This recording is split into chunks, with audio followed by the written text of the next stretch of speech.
The meeting between the federal government and the Nigeria Labour Congress to avert the planned strike ended on Monday without a tangible resolution to the union's demands. The federal government has opened talks with the Nigeria Labour Congress with a view to stopping the impending nationwide strike. TVC News Jokadisa reports. A nationwide strike is looming, but the Nigerian government says it is determined to avert it. This is the essence of this meeting at the instance of the Minister of Labour and Employment, Simon Lalong. After a two-day warning strike, NLC plans to commence a full-blown indefinite national industrial action later this month due to the inability of the government to meet any of its demands.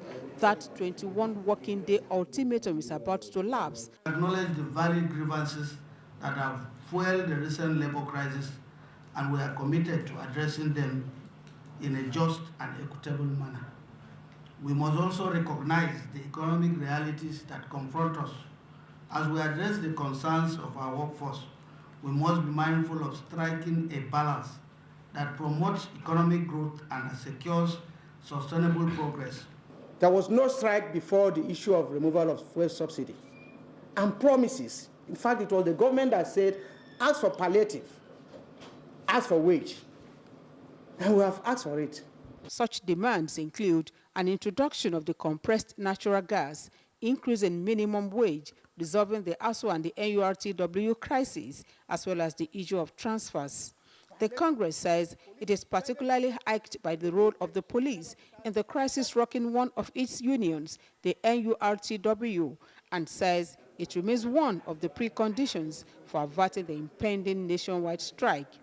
Our meeting was very robust, and we had a very, very fruitful meeting.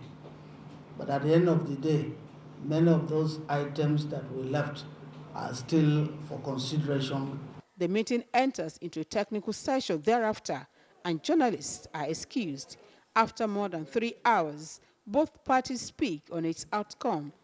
It was not deadlocked because there is discussion, and discussion is a kind of, it has an it's an open-ended one that we can meet again this night. There is no resolution yet on the demands at NLC says it will continue to honor government's invitations aimed at reaching an amicable resolution of all issues in dispute. Jokadisa, TVC News, Abuja.